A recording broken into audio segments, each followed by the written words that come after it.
For those who are touched by it, genius can be the highest blessing. He's an absolute musical genius. Once he hears a piece of music, it's there.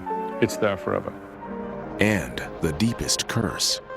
The gift that Rex has seems to be paid by having limitations in other areas.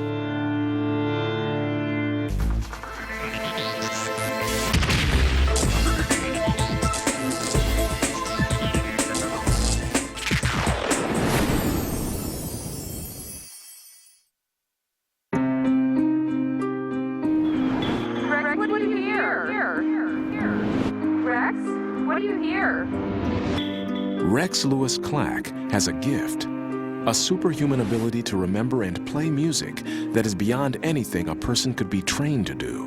And yet, he is both blind and severely autistic.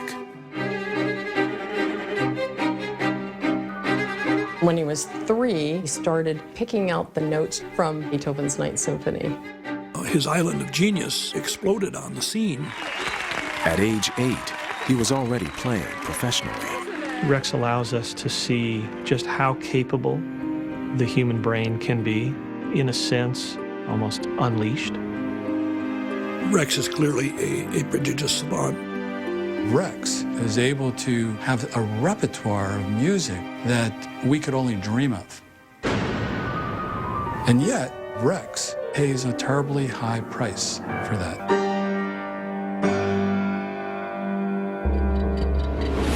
Although born a musical genius, Rex struggles with daily routines that most of us take for granted. In essence, what you've got is a 15-year-old boy who can't see anything, who can't really enjoy the same things that other kids of his peer group enjoy. But there's this one thing that he can do.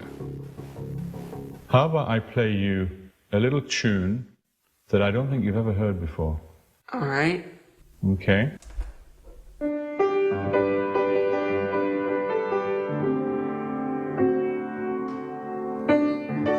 And Rex focused, even though he can't see, he focused his attention so directly towards the music source that I felt he was almost looking at the music, that he was seeing the music as a shape.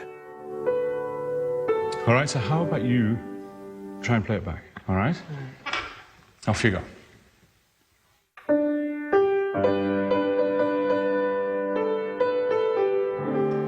And like you saw, he played it straight back. In fact, he didn't just play it straight back. Mozart. Mozart. And immediately he plays it in the style of Mozart. Then he plays it in a waltz, in a polonaise. He plays it in a tango rhythm.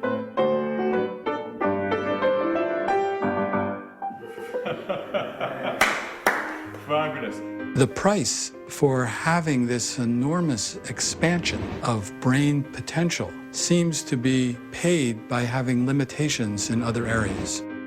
Why would that be? Why is it that we have to pay such a high price to push human potential to its maximum? He was born with a cyst in his brain that they'd actually discovered in utero. But the cyst wasn't supposed to have any long-term repercussions. Later, I noticed that his eyes were sort of fluttering, that they weren't really seemed to be focusing. The ophthalmologist looked in his eyes and that day basically said, your son's blind. Blindness was just the beginning, because as he developed, they were afraid that there was a brain impairment as well, or he's autistic.